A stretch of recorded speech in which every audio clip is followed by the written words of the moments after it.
আজকে আমি তোমাদের সামনে পাটিগণিত বা অ্যারিথমেটিকের একটি খুব ইম্পর্টেন্ট অধ্যায়, সেটা হচ্ছে শতকরা, তোমাদের সামনে আমি আলোচনা করব এবং লাভ ক্ষতি যেভাবে আমি তোমাদেরকে শিখিয়েছি শতকরার অঙ্কগুলো সেইভাবেই শেখাবো। খুব সহজ সরল পদ্ধতি দিয়ে আমরা শতকরা শিখব, যাতে আমরা পরীক্ষার হলে খুব কম সময়ের মাধ্যমে খুব তাড়াতাড়ি আমরা অঙ্কগুলো সলভ করে আসতে পারি। ঠিক আছে, তাহলে আজকে আমি তোমাদের সামনে শুরু করছি শতকরা বা পার্সেন্টেজের অঙ্ক। দেখো, পার্সেন্টেজ বা শতকরা এই অঙ্কগুলো করতে হলে কিছু জিনিস আমাদেরকে জেনে রাখতে হবে এবং এইগুলো বলতে পারো মুখস্থর মতো করে রাখতে হবে, যে মুখস্থ রাখতে হবে কিরকম। দেখো, এখানে আমি লিখে রেখেছি 50% মানে কি 1/2, 1/2। কিভাবে আসছে বুঝতে পারছো তো? 50 মানে 50/100 মানে 1/2। 33 পূর্ণ 1/3 মানে 33 পূর্ণ 1/3% সমান হচ্ছে 33.33% সমান হচ্ছে 1/3। 25% মানে 1/4, 20% মানে 1/5, 16 পূর্ণ 2/3% মানে 16.67% সমান হচ্ছে 1/6, 14 পূর্ণ 2/7% সমান 14.28% সমান 1/7, 12 পূর্ণ 1/2% সমান 12.5% সমান 1/8, 11 পূর্ণ 1/9% সমান 11.11% সমান 1/9, 10% সমান 1/10, 5% সমান 1/20 এবং 4% সমান 1/25। এইগুলো খাতাতে নোট ডাউন করে নাও, ঠিক আছে? ভালোভাবে নোট ডাউন করে নাও, তারপর আমি অঙ্কগুলো শুরু করব। এবার এখান থেকে দেখো, ধরো এখানে আমার যেমন আছে 33 পূর্ণ 1/3%, ঠিক আছে? এইবারে এইটাকে আমি ধরো তোমাকে বললাম যে 66 পূর্ণ 2/3%, 66 পূর্ণ 2/3%, 66 পূর্ণ 2/3% মানে কত? কি করেছি আমি? জাস্ট 2 দিয়ে গুণ করেছি। তাহলে 2 দিয়ে যদি গুণ করি এটা মানে কত হবে? 66.67% সমান কত হবে? 2/3। এটা থেকে দেখো করলাম, এটা থেকে এইভাবে এটা বের করলাম। তার মানে বেসিক এইগুলো মনে রাখলে আমি এটা করতে পারবো এবং এগুলো মুখস্থ রাখলে তাহলে খুব তাড়াতাড়ি আমরা অঙ্কগুলো করতে পারবো। দেখে নিয়েছো? এরপর আজকের ক্লাসের আমি প্রথম যে অঙ্ক বা এক্সাম্পল সেটা শুরু করছি। দেখো দেখো প্রথম অঙ্কটা কি আছে। প্রথমের অঙ্কটা আছে, যখন কোনো একটি সংখ্যার 30% থেকে 40 বিয়োগ করা হয় তখন তার মান হয় 50, তাহলে সংখ্যাটি কত হবে? আমি প্রথমে সহজ থেকে আস্তে আস্তে জটিল অঙ্কের দিকে যাব। এটা তুলনামূলক অনেক সহজ অঙ্ক, তাই এটা দিয়ে আমি শুরু করছি আজকের ক্লাস। দেখো, যখন কোনো একটি সংখ্যা 30%, ধরো সংখ্যাটা x, তার 30% মান কি 30/100, তার থেকে কত 40 বিয়োগ করা আছে মানে -40, তখন আমি কত পাচ্ছি মান? Equal to 50। বুঝতে পারা গেছে? ইকুয়েশনটা বুঝতে পারা গেছে? সংখ্যাটি 30% মানে সংখ্যাটি ইন্টু 30/100 মাইনাস 40 বিয়োগ করা আছে মানে -40, তখন কত মান হচ্ছে না 50, তার সমান হচ্ছে 50। তাহলে এখান থেকে x ইকুয়াল টু কত পাবো? এটা এদিকে গেলে কত হবে? 90 যোগ হয়ে যাবে, এটা এদিকে গেলে উল্টে যাবে 100/30। দেখো এখানে একটা শূন্য কাটলাম, 3 3 9 ইকুয়াল টু 300। তাহলে সংখ্যাটি কত হবে? সংখ্যাটি হবে 300। বুঝতে পারলে? খুব সহজ অঙ্ক, পরীক্ষা আসে অনেক সময় এই টাইপের অঙ্ক, তার জন্য এই অঙ্কটা আমি প্রথম এক্সাম্পল হিসেবে নিলাম। এরপর আমি দ্বিতীয় অঙ্ক শুরু করব। তাহলে আজকের ক্লাসের দ্বিতীয় অঙ্ক মোস্ট ইম্পর্টেন্ট অঙ্ক। এই টাইপের অঙ্ক পরীক্ষাতে এসেই থাকে, যে কোনো পরীক্ষাতে এই টাইপের অঙ্ক আসে। এই টাইপের আমি অনেক কটা অঙ্কই করব, ঠিক আছে? তার প্রথম অঙ্ক দেখো, ভালো করে দেখো, অঙ্কটা খুব সহজভাবে করব। একটি সংখ্যা প্রথমে 20% বৃদ্ধি করে পরে 30% হ্রাস করা হয়, সংখ্যাটি কত শতাংশ বৃদ্ধি বা হ্রাস পেল? ঠিক আছে, প্রশ্ন এটা আছে। তাহলে প্রথমে 20% বৃদ্ধি করেছি, তারপরে 30% হ্রাস করেছি। দেখো এই অঙ্কটা আমি দুটো প্রসেসে করব, একটা প্রসেস অনুযায়ী করব আর একটা সহজ একটা সূত্র দিয়ে করব। তাহলে প্রথমে প্রসেসটা দেখায় কি। দেখো দেখো প্রথমে কি বলেছে? 20% বৃদ্ধি পেয়েছে, তাহলে বৃদ্ধিটাকে সবসময় প্লাস দিয়ে লিখবো। 20%, 20% মানে কি? আমি কি দেখালাম? 20% মানে হচ্ছে 1/5, ঠিক আছে? এটা হচ্ছে বৃদ্ধি মানে প্লাস। তারপর 30% হ্রাস পেয়েছে মানে মাইনাস 30%। তাহলে 30% মানে কত? 30% মানে কত?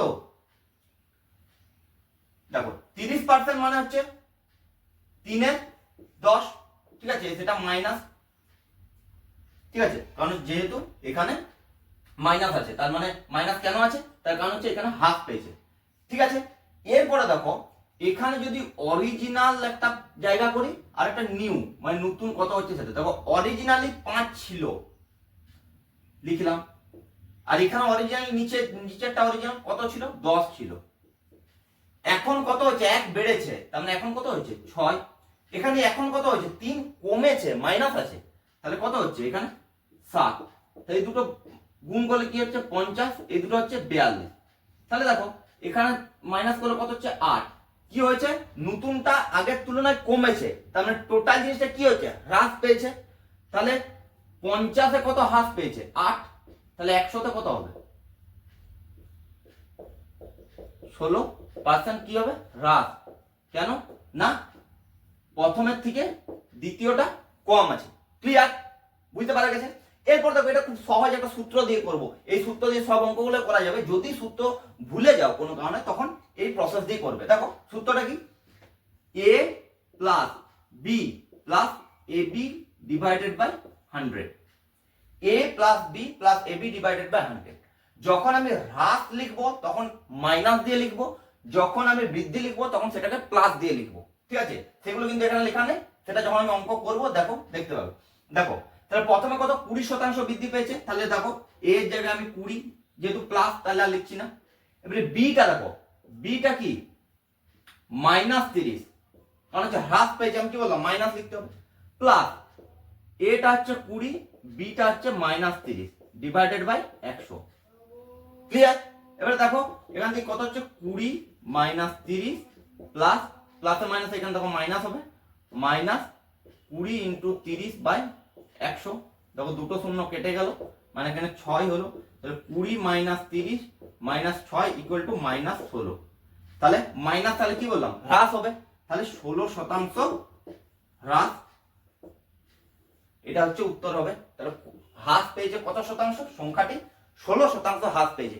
দেখো প্রসেস বুঝতে পারলে, দেখো দুটো প্রসেসে করলাম, এটা আলাদা একটা প্রসেস আর এটা একটা আলাদা প্রসেস, এটা একটা সূত্র দিয়ে করলাম, একটা প্রসেস দিয়ে করলাম, ঠিক আছে, বুঝতে পারা গেছে। এই টাইপের আরো অঙ্ক করব। তাহলে আগের অঙ্কের সেম টাইপের আরেকটা অঙ্ক দেখো, আগে যে অঙ্কটা করলাম সেটা কত রকম ভাবে পরীক্ষা আসতে পারে, ওই জন্য আমি সব টাইপগুলো মোটামুটি মোরলেস করে দিচ্ছি, যাতে যেমন টাইপে আসুক তোমরা এই অঙ্কটা সলভ করতে পারো। এই টাইপের অঙ্ক কিন্তু পরীক্ষা আসবেই আসবে। দেখো কি বলেছে, একটি আয়তক্ষেত্রের দৈর্ঘ্য ও প্রস্থ যথাক্রমে 10% ও 20% বৃদ্ধি করা হলে ক্ষেত্রফল শতকরা কত বৃদ্ধি পাবে। তাহলে দৈর্ঘ্য প্রস্থ দুটোই যেহেতু বৃদ্ধি করা হয়েছে, তাহলে ক্ষেত্রফল অবভিয়াসলি বৃদ্ধিই পাবে, হ্রাস পাওয়ার কোনো প্রশ্ন আসছে না। দেখো যে আমার প্রসেস, সে প্রসেস দিয়ে করছি, তারপর সূত্র দিয়েও করব। দেখো অরিজিনাল আর একটা নিউ, ঠিক আছে। তাহলে কি বলেছে 10% মানে কত, 1/10। যদি বলি 20% মানে কত, না 1/5, ঠিক আছে। দুটোই দেখো বৃদ্ধি পেয়েছে, ঠিক আছে, বৃদ্ধি পেয়েছে। তাহলে অরিজিনালি কত ছিল 10 ইন্টু এরিয়াটা কত হচ্ছে 10 ইন্টু 5। এখন কত হয়েছে দেখো, এটা বেড়েছে তার মানে এটা 11 হয়েছে, এটা 6 হয়েছে। তাহলে এখন কত হচ্ছে 11 ইন্টু 6, তাহলে কত ছিল 50 হয়েছে কত 66। কত বেড়েছে 16, কতর মধ্যে বেড়েছে 50-এ বেড়েছে 16, তাকে 100 দিয়ে গুণ করব, ডাইরেক্টলি উত্তর পেয়ে যাব 32% কি হয়েছে বৃদ্ধি পেয়েছে। ক্লিয়ার, বুঝতে পারা গেছে, ক্লিয়ার। এরপর দেখো সূত্র দিয়ে a plus B plus ab by 100, এখানে কি করব 10 plus 20 plus 10 into 20 divided by 100। দেখো দুটো শূন্য কেটে গেল, 20 আর 10 30 আর 2 32% কি হয়েছে প্লাস আছে, মানে এখানে বৃদ্ধি পেয়েছে। এটা আরো সহজে করে দিলাম, বুঝতে পারা গেছে কত সহজভাবে অঙ্কগুলো করছি। তোমরা এইরকম সহজ প্রসেস দিয়ে পরীক্ষা হলে অঙ্কগুলো করবে। এই টাইপের আরো দুটো অঙ্ক আমি করাচ্ছি, ঠিক আছে। দেখো দেখো ওই টাইপের আরেকটা অঙ্ক, ঠিক আছে। এটা দেখো চিনি দিয়ে বলেছি, এটা পরীক্ষার কয়লা দিয়ে আসতে পারে, অন্য যে কোনো কিছু দিয়ে আসতে পারে, ডেটা চেঞ্জ থাকতে পারে, প্রসেস কিন্তু সেম হবে। দেখো প্রশ্নটা পড়ছি। চিনির মূল্য 16.23% বৃদ্ধি পাওয়ায় কোনো একটি পরিবার চিনির ব্যবহার 20% হ্রাস করলো। ঠিক আছে, চিনির দাম বেড়ে গেছে, তার জন্য তার ব্যবহার কোনো একটা পরিবার কমিয়ে দিয়েছে। তবে বর্তমানে ওই পরিবারের খরচ কত শতাংশ বৃদ্ধি বা হ্রাস পাবে? তা দেখি বৃদ্ধি পাচ্ছে না হ্রাস পাচ্ছে, কত শতাংশ পাচ্ছে। দুটো প্রসেস দিয়ে করব, একটা সূত্র দিয়ে করব আর একটা যে প্রসেস দেখানো সেটা দিয়ে করবো। দেখো তাহলে দেখো কি বলেছে, 16.23% বৃদ্ধি পেয়েছে। তাহলে 16.23% সমান কত? 1/6। প্রথমে ক্লাসের শুরুতে বলেছি, এগুলো মনে রাখতে হবে। 16.23% মানে 1/6। ঠিক আছে, আচ্ছা। আর 20% মানে কত? 20% মানে হচ্ছে 1/5। দেখো 16.23% বৃদ্ধি পেয়েছে তার জন্য প্লাস, আর 20% হ্রাস পেয়েছে তার জন্য মাইনাস। ক্লিয়ার? এরপর দেখো অরিজিনাল আর নিউ যেমন ভাবে করছি। অরিজিনালি কত ছিল? দেখো 6 ছিল আর 5 ছিল। এখন কত হয়েছে? 6 এর সঙ্গে 1 বেড়ে কত হয়েছে? 7 হয়েছে। আর এখানে কি হয়েছে? 5 এর থেকে 1 কমেছে, কত হয়েছে? 4। তাহলে 30 ছিল, এখন হয়েছে 28। তাহলে কি হয়েছে? ব্যবহার, তার মানে কি হয়েছে? তার খরচ হ্রাস পেয়েছে, যেহেতু কম আছে। কত কম আছে? 2। তাহলে কততে 2 কম আছে? না 30 এর মধ্যে 2 কম আছে। তাহলে 100তে কত? দেখো কাটাকুটি যদি করি তাহলে এখান থেকে পাবো 23% ইকুয়াল টু ধরো 6.2/3% কি হয়েছে? হ্রাস পেয়েছে। ক্লিয়ার? বুঝতে পারা গেছে? আর সূত্র দিয়ে আরো সহজে হয়ে যাবে, a প্লাস বি। তাহলে a প্লাস বি মানে কত? দেখো এটা হচ্ছে 50/3। আচ্ছা, এটা দেখো মাইনাস হবে, -20 প্লাস ডাইরেক্ট করছি, দেখো প্লাস ab মানে 50 ডিভাইডেড বাই 3 ইন্টু 100 ইন্টু 20। এটা প্লাসে মাইনাসে মাইনাস হয়ে যাবে। আমি ডাইরেক্ট করছি আর সূত্র লিখছি না। ঠিক আছে, এরকম তোমরা পরীক্ষা হলে এইভাবে করবে। দেখো এটা কাটাকুটি করছি আমি, তাহলে এটা 10 এর 3 হচ্ছে। তাহলে 3 যদি লসাগু করি, এখানে দেখো 50 মাইনাস 60 মাইনাস 10, তাহলে কত হচ্ছে? -23। মানে কি হচ্ছে? 23% হ্রাস পেয়েছে। বা এটা করতে পারে 6.2/3% হ্রাস পেয়েছে। হ্রাস কত শতাংশ পেয়েছে? 6.2/3%। ক্লিয়ার? বুঝতে পারা গেছে? দেখে নাও ভালো করে, খুব ইম্পর্টেন্ট অঙ্ক। ঠিক আছে, দেখে নাও। এই টাইপের আরেকটা অঙ্ক করব। তাহলে আরেকটা ওই একই টাইপের অঙ্ক। দেখো এটা কিন্তু পরীক্ষার হলে অনেকে বুঝতে পারে না যে এটা ওই টাইপের অঙ্ক কিনা। ঠিক আছে, কেন না এখানে দেখো একটা ডেটা দেওয়া আছে। একটা ডেটা দেওয়া থাকা সত্ত্বেও ওই টাইপের অঙ্ক কিভাবে বলছি দেখো ভালো করে। দেখো কি বলেছে, একটি বর্গক্ষেত্রের বাহুর দৈর্ঘ্য 20% বৃদ্ধি করা হলে ক্ষেত্রফল শতকরা কত বৃদ্ধি পাবে। দেখো এখানে একটাই ডেটা দেওয়া আছে, কি দেওয়া আছে? 20%। কিন্তু আমি এখানে দুটো ডেটা হিসেবে কেমন ভাবে ব্যবহার করবো? কারণ হচ্ছে বর্গক্ষেত্রের ক্ষেত্রফল মানে কি? বাহু স্কয়ার, বাহু ইন্টু বাহু, মানে দুটো 20% অ্যাকচুয়াল দেওয়া আছে। ঠিক আছে, সেটা তোমাকে বুঝে নিতে হবে। দেখো তাহলে 20% মানে কত? 1/5। ঠিক আছে, এরপর দেখো অরিজিনাল আর নিউ। ঠিক আছে, তাহলে বৃদ্ধি পেয়েছে মানে প্লাস, তাহলে অরিজিনালে 5, বাহু স্কয়ার মানে 5 স্কয়ার কত হলো? 25। বৃদ্ধি পেয়েছে মানে কত হয়েছে? 6। নিউটা কত হয়েছে? 6 স্কয়ার মানে 36। তাহলে কত বৃদ্ধি পেয়েছে? এখান থেকে 11। তাহলে পার্সেন্টেজ কি হবে? 11 ডিভাইডেড বাই 25 ইন্টু 100। তাহলে 25 4 100, তাহলে 44%। ক্লিয়ার? ক্লিয়ার? এবার দেখো সূত্র দিয়ে কিভাবে করবো, এটা ভাবতে পারবে না যে এটা সূত্র দিয়ে হবে। কি না a প্লাস বি দুটোই 20। কারণ দুটো বাহুগুলো সেম, বর্গক্ষেত্রে বাহুর দৈর্ঘ্য সেম। আয়তক্ষেত্রের ক্ষেত্রে কি হচ্ছিল? দৈর্ঘ্য প্রস্থ দুটো আলাদা আলাদা ভাবে লিখতে হচ্ছিল। তাহলে 20 প্লাস 20 প্লাস 20 ইন্টু 20 বাই 100। ঠিক আছে, দেখো কাটলাম শূন্যগুলো, 2 2 4, 20 20 40 ইকুয়াল টু 44% কি হয়েছে? বৃদ্ধি পেয়েছে। ক্ষেত্রফল তাহলে 44% বৃদ্ধি পেয়েছে। কিভাবে করলাম দেখতে পাচ্ছ? খুব সহজ ভাবে, কিচ্ছু নেই অঙ্কের মধ্যে। সূত্র দিয়েও করো, এভাবে করো। সূত্র দিয়ে এই অঙ্কটা পড়ছে সেটা ভালো করে দেখে নাও যে এই সূত্র দিয়ে এটা হবে। এটা বুঝতে পারে না, যেহেতু একটা ডেটা দেওয়া থাকে সেই ক্ষেত্রে বুঝতে পারে না স্টুডেন্টরা বেশিরভাগ। তোমরা জেনে নাও তোমাদের যাতে কোনো রকম কোনো প্রবলেম না হয়। এরপর পরের অঙ্ক শুরু করছি। তাহলে আজকের ক্লাসের আরেকটা অঙ্ক দেখো। এই অঙ্কটা অন্য টাইপের একটা অঙ্ক।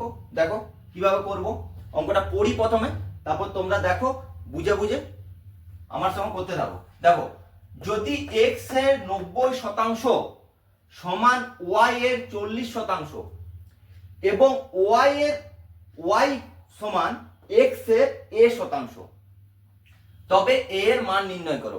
এই টাইপের প্রশ্ন কিন্তু ডাব্লিউপি কেপিতে ভীষণ ভীষণ ইম্পর্টেন্ট এবং তার সঙ্গে রেলওয়েতেও খুব ইম্পর্টেন্ট। এই টাইপের অঙ্ক, এই ট্রেন্ড কিন্তু আসছে, খুব সহজ অঙ্ক, অথচ পরীক্ষার হলে করতে পারো না বা সময় বেশি লেগে যায় বা ঘাবড়ে যাও। দেখো খুব সহজ অঙ্ক কিভাবে, যা লেখা আছে আমি সেটাই এখানে লিখবো। দেখো, x এর মানে কি গুণ 90% মানে 90/100 সমান y এর মানে গুণ 40% মানে হচ্ছে 40/100।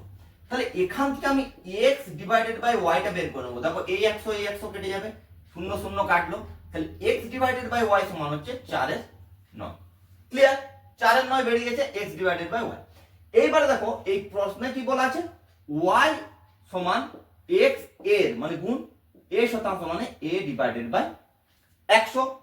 তাহলে দেখো আমি যদি x টাকে এইদিকে নিয়ে আসি, y বাই x সমান a বাই 100।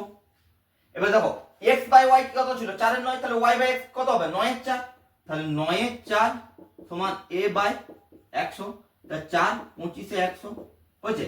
তাহলে a সমান কত হচ্ছে, 25 9 225। দেখো বুঝতে পারা গেছে, বুঝতে পারা গেছে, খুব সহজ ভাবে করলাম।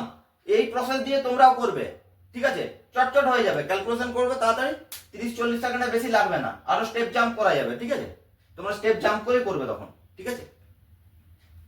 আজকের ক্লাসের শেষ অঙ্ক, ঠিক আছে, দেখো এটা একটা অন্য টাইপের অঙ্ক, ভালো করে দেখো, খুব সহজভাবে আমরা এই অঙ্কটা সলভ করব। দেখো কি বলেছে, 8600 টাকা এ বি ও সি এর মধ্যে এমন ভাবে ভাগ করা হলো যে এ এর অংশভাগ বি এর অংশভাগের 16.67% এবং বি এর অংশভাগ সি এর অংশভাগের 16.67%, দুটোই সেম। তাহলে এ কত টাকা ভাগ পাবে? ক্লিয়ার? তাহলে এ কত টাকা ভাগ পাবে, তাহলে দেখো 16.67% মানে কত, 1/6, মুখস্থ করতে বলেছিলাম, 16.67% মানে 1/6। তাহলে দেখো, তাহলে এ এর অংশভাগ বি এর কত, বি ইন্টু 1/6, তাহলে এ বাই বি সমান কত হচ্ছে, 1/6। সেম ভাবে দেখো বি সি এর কত, বি সমান সি ইন্টু 1/6, তাহলে এখন দেখো বি বাই সি সমান কত হচ্ছে, 1/6। তাহলে এখানে বি কত আছে 6, এখানে বি কত আছে 1, তাহলে এটাকে সমান করার জন্য আমি 6 দিয়ে গুণ করছি, তাহলে এটাকে 6 দিয়ে গুণ করলে কত হচ্ছে, 6/36। ক্লিয়ার? বুঝতে পারা গেছে, কারণ আমি অনুপাত নেবো a is to b is to c, তাহলে এখান থেকে দেখো a is to b is to c সমান কত হচ্ছে, 1 is to 6 is to 36।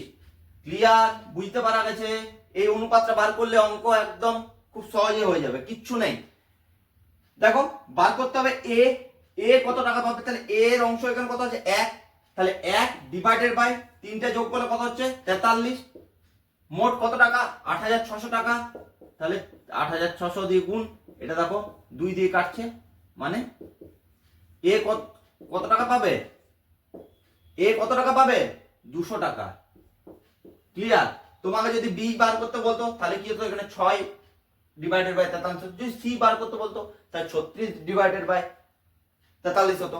তাহলে এ বি সি যেটাই বার করতে বলুক না কেন তুমি খুব সহজে করতে পারবে, কারণ হচ্ছে তুমি যেহেতু এদের অনুপাতটা বের করে নিয়েছো। ক্লিয়ার? বুঝতে পারা গেছে? তাহলে আজকের ক্লাস এই পর্যন্তই। অঙ্কের এইরকম শর্টকাট ট্রিক্স দিয়ে অঙ্ক করতে, জিকে খুব সহজে শিখতে আমার চ্যানেলটা এখনই তোমরা সাবস্ক্রাইব করে দাও এবং বন্ধুদের মাঝে শেয়ার করে দাও।